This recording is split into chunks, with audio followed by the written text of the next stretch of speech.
Si vous cherchez à apprendre l'anatomie du membre supérieur, cette vidéo va vous faire gagner un temps précieux. En effet, j'ai résumé ici toutes les connaissances essentielles pour vous donner une vue d'ensemble de l'ossature du membre supérieur. Et pour faciliter votre apprentissage, il est très utile de commencer par de telles synthèses. Donc, sans plus attendre, je vais vous présenter chaque os du membre supérieur.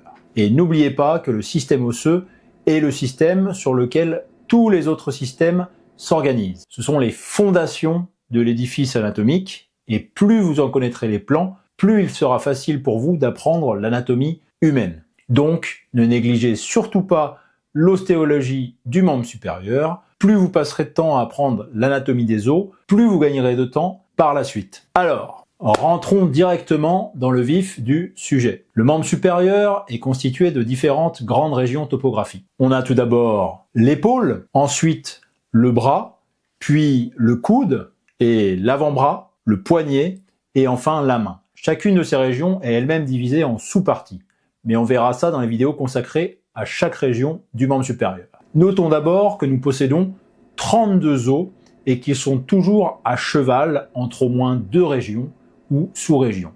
Nous possédons également 2 os sésamoïdes constants au niveau du pouce. Ajoutons également que chez l'homme, toute la physiologie du membre supérieur est tournée vers l'interaction avec notre environnement, tout particulièrement la préhension avec la main, c'est-à-dire l'acte de prendre des objets et d'agir dessus. Et cela se répercute directement sur l'anatomie du squelette, comme nous allons le voir, en commençant par les os de la ceinture scapulaire. Alors, la ceinture scapulaire est constituée de la clavicule en avant et de la scapula en arrière, et donc constitue les éléments, enfin la structure osseuse qui va relier le reste du membre supérieur au thorax. Donc on va commencer par décrire la clavicule qui est située sur la partie antéro-supérieure du thorax, et donc c'est un os long qui d'un point de vue étymologique signifie clavicula, donc petite clé, et donc plutôt au sens d'une manivelle ou d'une bielle si vous voulez,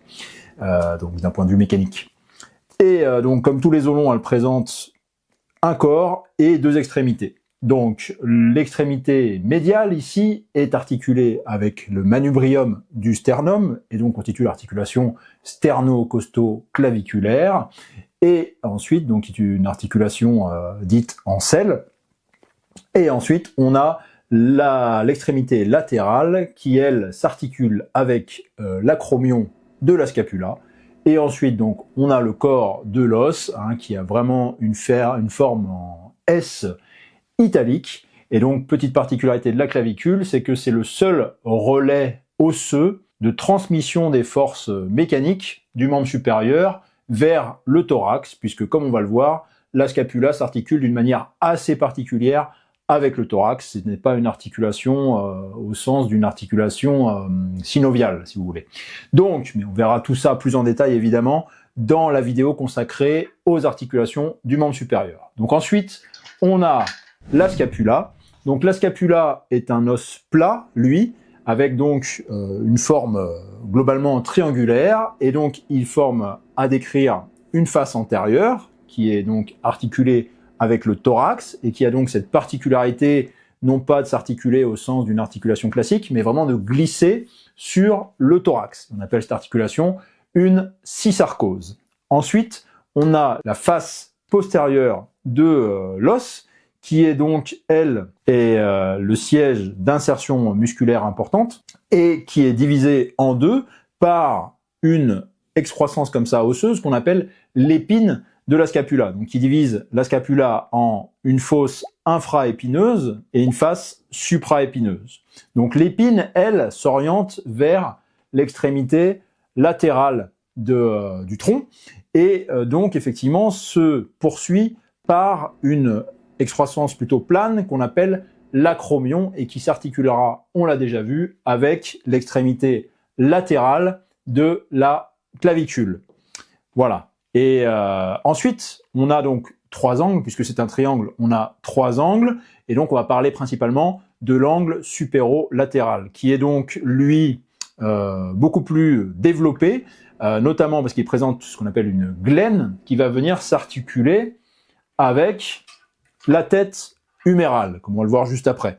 Et du coup, c'est une articulation sphéroïde.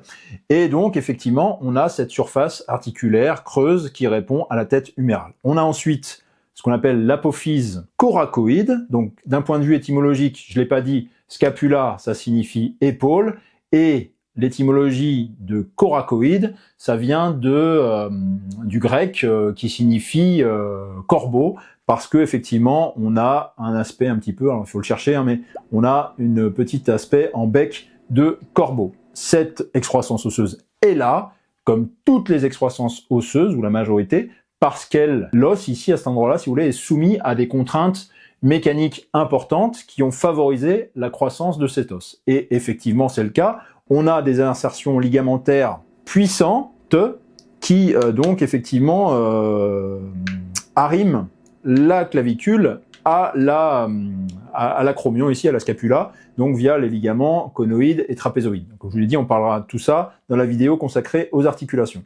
On a ensuite, évidemment, des muscles très puissants qui tractent l'os à cet endroit-là, donc, enfin, qui tirent sur l'os. Et on a donc, par exemple, le petit pectoral ou la portion courte du biceps, le coraco-brachial également. Donc voilà pourquoi on a une apophyse, un processus osseux comme ça aussi développé. On passe maintenant à la description de l'humérus. Alors l'humérus, d'un point de vue étymologique, ça signifie l'épaule. Encore une fois, donc en latin, il y a plusieurs façons de dire épaule. Alors pourquoi l'épaule? Parce qu'effectivement, la partie supérieure de l'humérus participe de l'articulation de l'épaule. Donc on verra ça évidemment plus en détail dans les vidéos consacrées.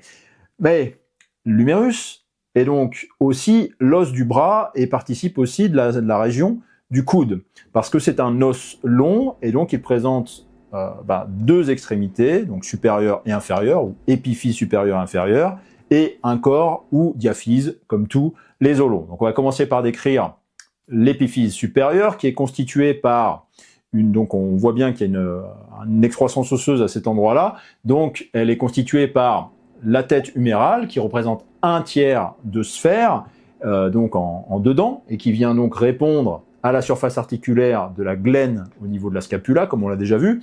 Et on a ensuite deux tubercules, donc un tubercule mineur en avant, sur lequel vient s'insérer le muscle subscapulaire, on reparlera de ça aussi, et on a également le tubercule majeur. Donc ces excroissances osseuses, en fait, pareil, répondent toujours à cette loi qui veut que effectivement l'os se développe en fonction des contraintes mécaniques qu'il subit.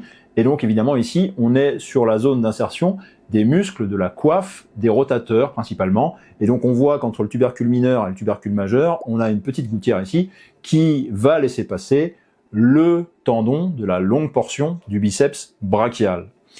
Ensuite, donc, cette partie-là, donc on l'a dit, ensuite on a le col chirurgical, le col anatomique étant situé entre la tête humérale et le tubercule majeur et le tubercule mineur. Et donc ensuite, on quitte la région de l'épaule pour arriver au niveau de la région du bras, avec donc le corps de l'humérus, qui est lui triangulaire à la coupe, donc il présente à décrire 3 faces et 3 angles, et il présente également un foramen nourricier, anciennement trou nourricier, par lequel vont passer l'artère principale de l'os et la veine principale de l'os pour irriguer ce tissu. Le corps de l'humérus est donc compris et donc entouré par les muscles de la loge antérieure du bras et de la loge postérieure du bras. Ensuite, quand on arrive au niveau de l'extrémité inférieure de l'humérus, on change de région et on arrive au niveau de la région du coude.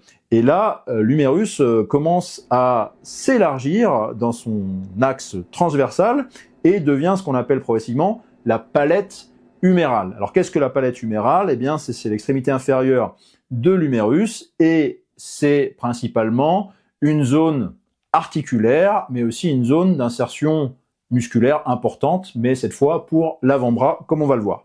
Donc, on a de dehors en dedans, tout d'abord le condyle, condyle radial de l'humérus, donc qui est effectivement situé ici et répond donc à la tête radiale, à sa partie supérieure, comme on le verra.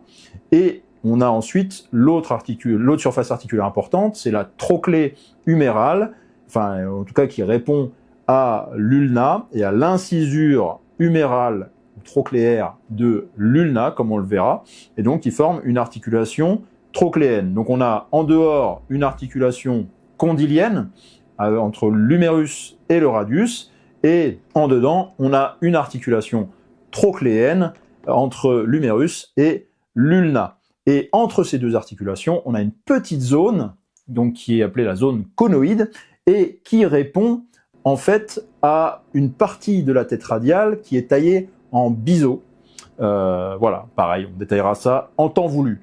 Ensuite, on a de chaque côté, de part et d'autre de ces surfaces articulaires, on a en dehors ce qu'on appelle l'épicondyle, enfin on appelait ça épicondyle tout simplement en ancienne nomenclature, et en nouvelle nomenclature, on parle d'épicondyle latéral, puisque en dedans, ce qu'on appelait avant l'épitrochlée est devenu l'épicondyle médial.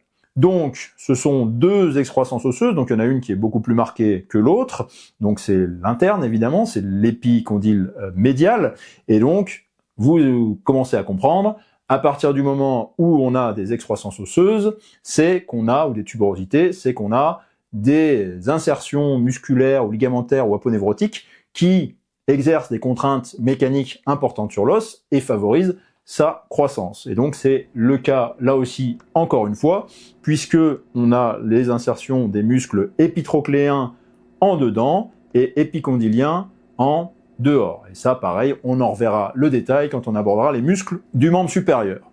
À noter également qu'on a juste au-dessus de la trochlée une petite fossette ulnaire de l'humérus qui en fait répond effectivement à une partie de l'ulna qu'on appelle l'olécrane, qu'on va le voir juste après, et du coup en fait à cet endroit-là, l'os est creusé et chez certains individus, on a parfois carrément un trou qui en fait est juste la conséquence des contraintes mécaniques exercées par l'os qui cette fois-ci lui impose non pas de se développer, mais de régresser entre guillemets, en tout cas de ne pas croître à cet endroit-là. Et ce qui donne du coup un aspect creusé, donc une dépression au niveau, donc au-dessus de la trochlée, pardon, en avant et en arrière. On passe aux os, donc toujours du coude, mais aussi de l'avant-bras. Ce sont évidemment l'ulna en dedans, anciennement le cubitus,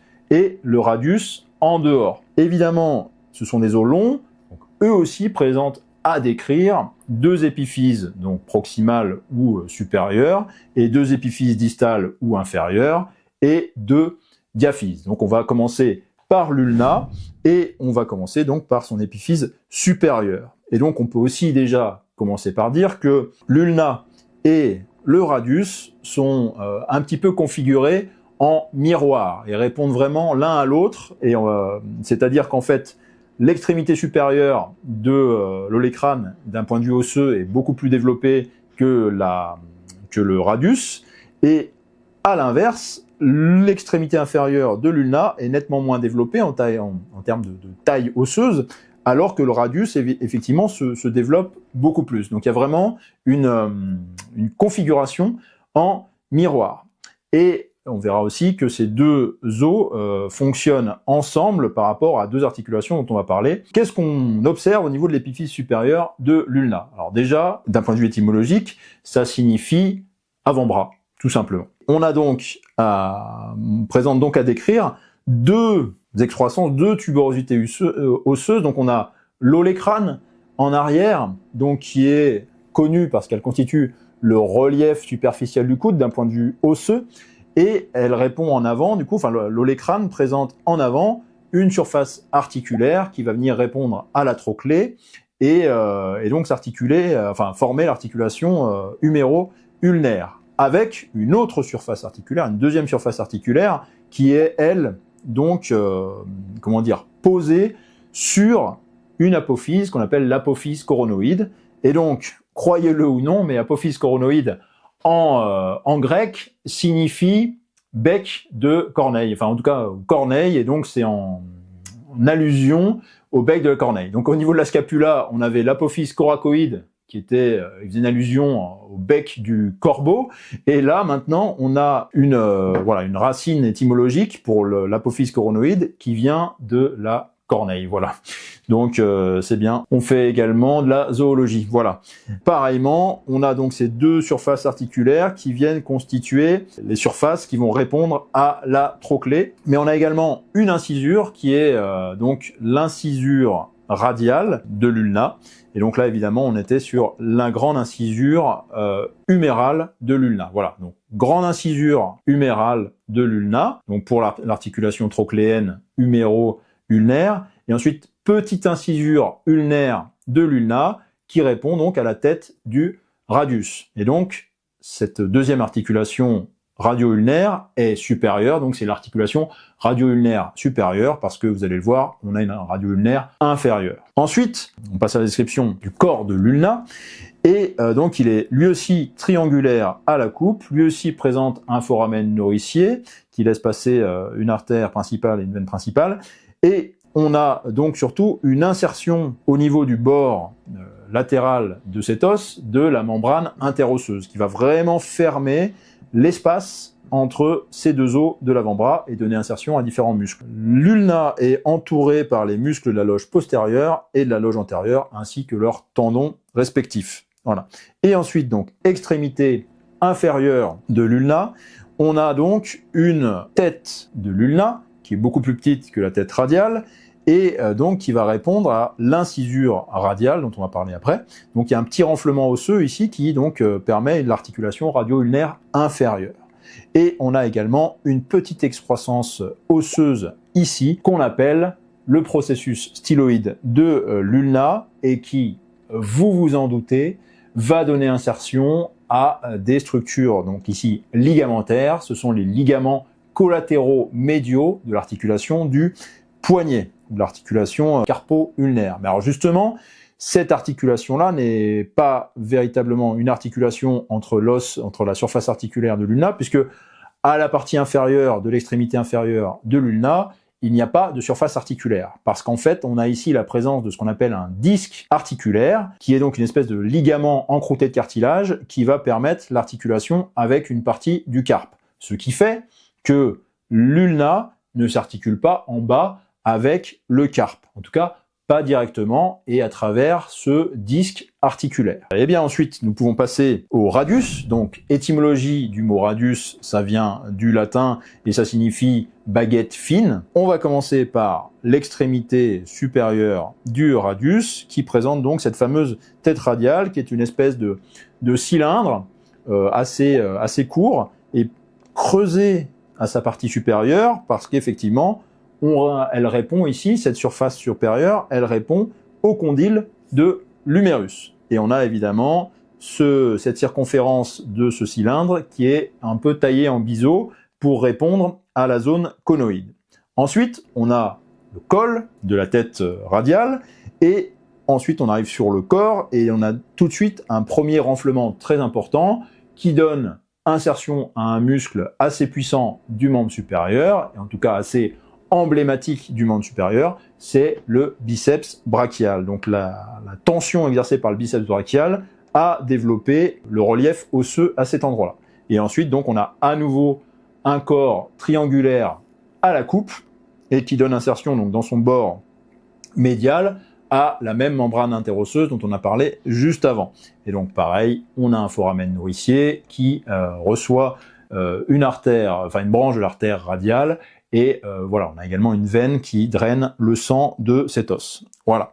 Et ensuite, donc, quand on se dirige vers la partie inférieure, on arrive au niveau de l'épiphyse inférieure. Et donc là, on voit que l'os se développe massivement parce qu'en fait, il va constituer la surface articulaire principale avec le carpe. Et pareil, on a une petite styloïde radiale ici qui donne insertion aux ligaments collatéraux latéraux de l'articulation du poignet. Voilà, l'anatomie, c'est simple, n'est-ce pas? Donc ensuite, on a donc cette surface articulaire qui va répondre au carpe, dont on va parler juste après, qui est donc une surface articulaire creusée, puisque l'articulation radiocarpienne est une condylienne. Pour conclure sur les os de l'avant-bras, les deux articulations radio-ulnaire supérieur et inférieur permettent les mouvements de pronosupination de l'avant-bras, dont on parlera beaucoup plus largement quand on abordera les articulations du membre supérieur. On passe ensuite au carpe, donc et à la main, au squelette de la main, qui est divisé en 3 parties. On a tout d'abord les os du carpe qui participent à la fois de l'articulation du poignet et à la fois de la partie, on va dire, supérieure de la main, hein, puisque je ne l'ai pas précisé, mais on est toujours en position anatomique de référence.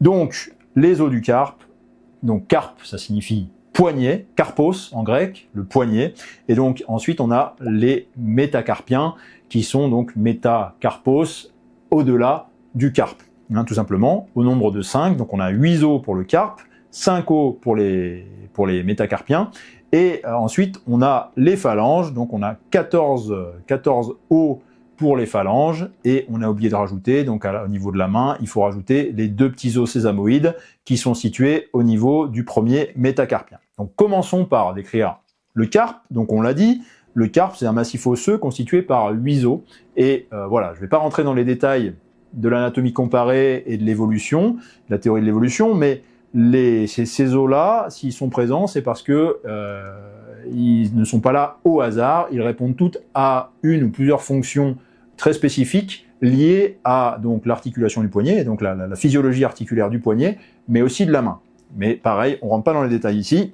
Les 8 os du carpe s'organisent en 2 rangées de 4 os, donc c'est assez facile, enfin c'est bien rangé en tout cas. Donc on a tout d'abord sur la rangée supérieure, celle qui s'articule avec le radius et le disque articulaire qui est situé en dessous de l'ulna. On a de dehors en dedans le scaphoïde, le lunatum, le trichétrum, et ensuite on a quatrièmement le pisiforme. Voilà pour les 4 os. Et donc en dessous, ces 4 os s'articulent avec la seconde rangée du carpe. Et donc cette seconde rangée est constituée, elle, par les 4 os suivants, de dehors en dedans toujours. On a le trapèze, le trapézoïde, le capitatum et l'amatum. Voilà. Donc à noter, entre autres choses, donc on a affaire à des os courts, je ne l'ai pas dit, mais ce sont des os courts, et leur relief forme également une gouttière au niveau de la face palmaire. Et cette gouttière va être le relief osseux ou les limites osseuses du fameux canal carpien. Ensuite, cette seconde rangée s'articule donc avec les métacarpiens au nombre de 5. Donc on a les métacarpiens, donc métacarpos, donc au-delà du carpe, qui continue donc la région du carpe et constitue à la fois la colonne du pouce et à la fois la paume de la main pour les 2e, 3e, 4e et 5e métacarpiens. Donc, petite particularité, c'est que le 2e au 5e métacarpien sont orientés dans le même plan frontal, alors que le premier méta a une orientation très différente. Et ça, c'est lié à la capacité du pouce à être préhensible et à être donc à pouvoir s'opposer aux autres doigts. Et donc ça, c'est permis notamment par l'articulation trapézo-métacarpienne, qui est une articulation en selle, alors que les autres articulations carpo-métacarpiennes, du 2e au 5e méta, sont des articulations plutôt planes, et donc nettement moins mobiles. Les métacarpiens ont des dimensions différentes, donc le plus court est le premier méta, malgré tout, et le plus long est le 2e méta. Et ensuite, on a effectivement donc la même configuration que pour les os longs, puisque les métacarpiens sont des os longs. Donc on retrouve des extrémités supérieures, qu'on appelle ici la base, donc la base des métacarpiens. On a un corps, voilà, qui est donc, à part le premier métacarpien, plutôt triangulaire à la coupe aussi, et répond aux muscles lombricaux et interosseux. Et ensuite, donc, on a les extrémités inférieures des métacarpiens, qu'on appelle ici les têtes des métacarpiens, puisqu'ils ont, en fait, ils sont constitués par un condyle, puisque les articulations métacarpo-phalangiennes sont des articulations condyliennes. Et donc, effectivement, on a cette notion de tête de métacarpien, pour parler des extrémités inférieures des métacarpiens. Et au niveau du premier métacarpien, on a la présence de 2 petits os sésamoïdes, juste donc en avant de la tête du méta, et dont on reparlera plus abondamment quand on parlera des muscles de la main et de l'avant-bras. On a ensuite les os des doigts, ce sont les phalanges. Et donc, on a 3 phalanges par doigt, sauf au niveau de la colonne du pouce où on n'en a que 2. À nouveau, ce sont des os longs. Alors, c'est surtout visible pour la première et la deuxième phalange. C'est un petit peu moins visible pour la troisième phalange parce que effectivement, à cet endroit-là, on est plutôt sur, on va dire, des os longs un peu rudimentaires puisqu'on est au niveau de la dernière phalange. À nouveau, on retrouve la même configuration que précédemment avec une base, dont la base de la première phalange, un corps qui cette fois n'est pas triangulaire mais plutôt aplati et qui donne insertion souvent à des ligaments qui vont former, enfin des structures membraneuses qui vont former des poulies par lesquelles vont coulisser les tendons des doigts. Pareil, on revoit ça plus en détail prochainement. Ensuite, on a donc la tête des phalanges qui est, elle, une surface articulaire de type trochléenne puisqu'on a affaire ensuite, au niveau des articulations interphalangiennes, à des trochlées. Pareil pour les deuxièmes phalanges, et ensuite donc on a la troisième phalange qui, elle, a donc une extrémité articulée avec la deuxième phalange, ou la première pour le pouce, et ensuite une extrémité libre qui va constituer l'extrémité, l'apex du doigt. Donc on a une petite excroissance osseuse ici qui donc termine la troisième phalange et la deuxième phalange du pouce. Voilà pour une présentation générale rapide des os du membre supérieur. Maintenant, si vous voulez vraiment optimiser le temps que vous avez passé à regarder cette vidéo, je vous invite à faire un petit quiz sur les os du membre supérieur, afin de tester vos connaissances.